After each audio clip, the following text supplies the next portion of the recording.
안녕하세요. 포타임의 미국 소식입니다. 7월 15일 헤드라인 뉴스를 전해드리겠습니다. 포타임의 첫 번째 소식입니다. 조 바이든이 150명의 미국인이 2020년 대선에 투표를 하였다고 이야기를 하고 있습니다. 이 발언은 포렌식 감사 저지를 위하여 지금 필라델피아로 여행하는 도중에 나온 이야기입니다. 이에 도널드 트럼프 대통령은 아마도 뒤에 밀리언 단어를 이야기하는 것을 깜빡한 모양입니다. 1억 5천만이겠죠 하면서. 그런데 가만 우리 한번 생각을 해봅시다. 그러면 결국은 바이든과 민주당이 600만 표를 도둑질하였다는 것을 스스로 고백한 셈이 되었군요. 자기 딴에는 많은 사람들이 투표하였다고 이야기를 하면서 1억 5천만 명이 투표하였다고 하였으나 1억 5천만 명이 인정을 해줍시다. 그러면 제가 7,500만 표를 얻었으니까 조 바이든이 나머지 표를 몽땅 다 가져갔다고 해도 7,500만 표가 채 안 되는 것이 정상입니다. 그런데 8,100만 표를 얻었다고 공식 직계 발표를 하고 그것으로 대통령까지 취임을 하였는데 7,500만 표와 8,100만 표의 차이는 600만 표의 차이가 납니다. 그러면 600만 표를 도둑질하였다고 스스로 자백한 꼴이 되었습니다. 하고 이야기하였습니다.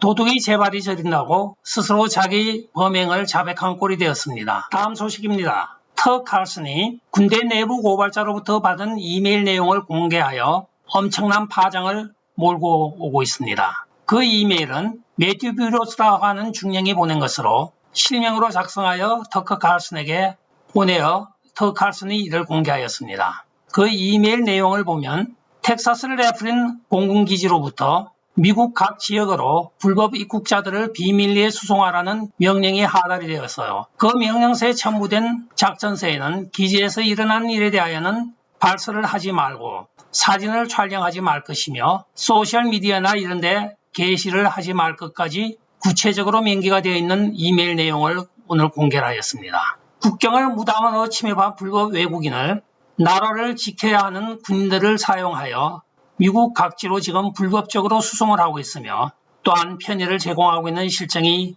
오늘날입니다. 그러나 이에 대하여 본인의 실명까지 공개되는 것을 감수하며 내부 고발을 하여 준 레프린 공군기지의 매튜 뷰로스 중령이 아주 존경스럽기까지 합니다. 감사를 전합니다. 다음 소식입니다. 도널드 트럼프 대통령이 조지아에서 발생한 엄청난 선거 사기 사건을 대변인인 리즈 해링턴을 통하여 오늘 발표를 하고 있습니다. 이 사건은 선거 무결성 단체인 보러 조지아가 밝힌 바에 따르면 조지아에서 부정선거 의혹이 제기가 되자마자 라펜스 펄즈 국무장관이 4일에 걸쳐서 전부 조지아에 있는 투표수를 수개표하여 재검을 하였다고 하면서 조 바이든이 이겼다고 공식적으로 발표하기까지 이르렀습니다. 그러나 4월 13일 풀턴 카운티 법원 명령에 의하여 영상을 보러 조지아에 제공하라는 판사의 명령이 있어서 이에 보러 조지아가 관련 영상들을 전부 입수하게 됩니다. 보러 조지아가 그간의 영상을 분석해본 1차 결과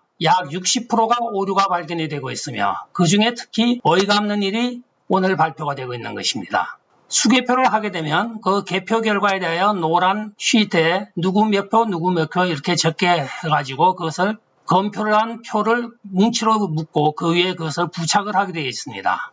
영상으로 밝혀진 바에 따르면 그 라벨이 붙은 몇몇 개를 들여다보면 조 바이든 100표, 도널드 트럼프 대통령 0표, 조 바이든 150표, 도널드 트럼프 대통령 0표, 조 바이든 200표, 도널드 트럼프 대통령 0표 이렇게 표기가 되어 있는 것이 나타나고 관련자 사인까지 붙어 있습니다. 이에 대해 리즈 해링턴은 이것은 바나나 공화국에서도 있을 수가 없는 수치라고 하면서 이것은 선거가 아니고 그저 인쇄해서 갖다가 숫자 맞춰놓고 붙인 것에 불과하다고 비난을 하고 있습니다. 한편 이에 대하여 도널드 트럼프 대통령은 이것은 믿을 수 없는 정도의 사건이며 이것을 그대로 내버려두고 우리가 받아들인다고 하면 우리 공화국은 더 이상 존재하지 않고 우리는 조국을 잃게 될 것입니다 하고 말을 하고 있습니다.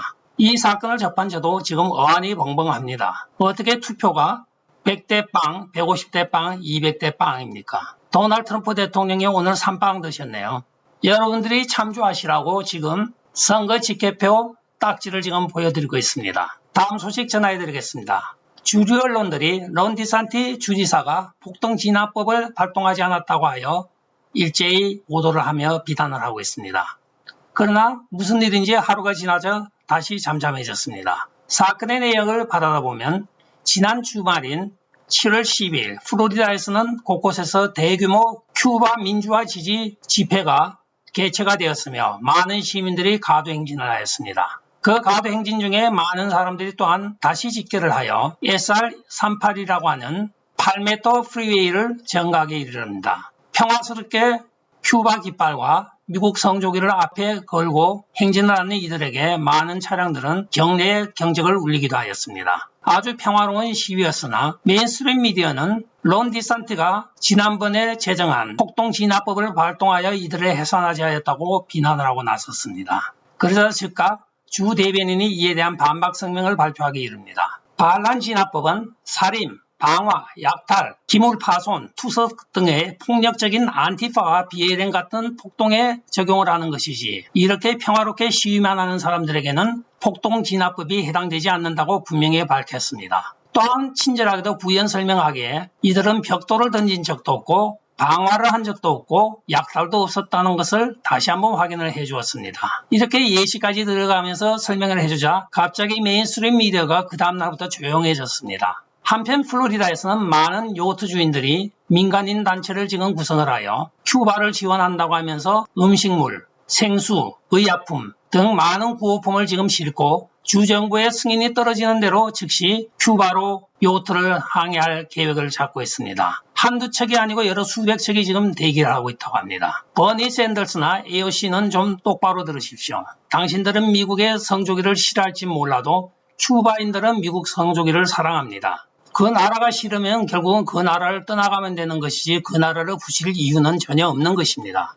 한편 키웨스트 앞바다에는 US 코스트가드 배들이 이렇게 떠 있습니다. 혹시 큐바에서 난민들이 보트를 타고 탈출할 때 구조하기 위해서 이렇게 대기하고 있는 것입니다. 그러나 극좌의 민주당원들은 이들을 난민으로 받아주면 안 된다고 이야기를 하고 있습니다. 국경을 불법으로 넘어오는 사람은 받아주고 난민에 대해서 미국을 향하여 목숨 걸고 배 타고 오는 사람은 막으라고 하는 이게 무슨 해괴망측한 계획입니까? 다음 뉴스입니다. 프랑스 경쟁규제기관이 프랑스 출판사와 뉴스에 대한 지불금 분쟁에서 선의로 협상을 기피하여 온 구글에게 5억 유로 약 미화 5억 9,200만 달러에 해당하는 벌금을 부과하였으며 2개월 이내에 이 콘텐츠에 대하여 게시자와 뉴스 대행사와 보상에 관한 협상을 하지 않으면 하루에 90만 유로 약 100만 불의 벌금을 추가로 부과한다고 오늘 발표를 하였습니다. 구글은 프랑스의 독점 금지 기관이 2020년 4월에 3개월 이내 뉴스 게시자와 콘텐츠 게시자와 회담을 하라는 임시 명령을 거부하였으며 이 명령을 이행하지 않은 것에 따라서 벌금 부과를 한 첫 번째 케이스이기도 합니다. 많은 빅텍들이 이에 해당이 되고 있으며 콘텐츠 게시자와 뉴스 제공자가 온라인 플랫폼과의 라이선스 계약을 체결하라는 방법을 제시한 27개국 중에서 이번 케이스가 처음 케이스입니다. 한편 구글은 온라인 광고에서 지배적인 점유율을 가지고 많은 광고 수익을 올리나 콘텐츠 게시자와 뉴스 제공자에게는 거의 돈을 지급하지 않는 것으로 나타나고 있으며 또한 그들은 지배적 지위를 남용한 혐의로 같은 독점 금지 기관으로부터 지난달엔 2억 2천만 유로 벌금까지 부과가 되어 총 7억 2천만 유로에 달하는 벌금을 내게 생겼습니다. 다음 소식입니다. 텍사스주 상원에서 선거법 개정안을 통과시켰습니다. 텍사스주 상원에서는 하원 민주당원들이 법안 채택을 방해하기 위하여 워싱턴 DC를 단체로 여행하고 방문 중이나 그 다음 날인 화요일 날에 저녁 상원이 이 법안을 가결을 시켰습니다. 주 상원이 18대 4로 이 법안을 승인하였으며 9명의 민주당 상원 의원들은 51명의 하원 동료 의원들과 함께 DC에 이의를 제기하고 있으나 상원 정족수를 거부하기는 너무나 턱없이 부족하였던 것입니다. 하원 의원들의 단체 땡땡이로 인하여 정족수 미달로 발의가 되지 않고 있으며 아마도 하원 의원들이 귀향하는 즉시 체포하고 구금하여 이 법안이 가결될 것으로 지금 여겨지고 있습니다. 역시 론스타답게 외로운 별이기도 하지만 분명히 하고 많은 텍사스입니다. 끝까지 시청해 주셔서 감사합니다. 좋아요, 구독, 알림 그리고 공유 부탁드리고 댓글 많이 부탁드리겠습니다. 안녕히 계십시오. 바이.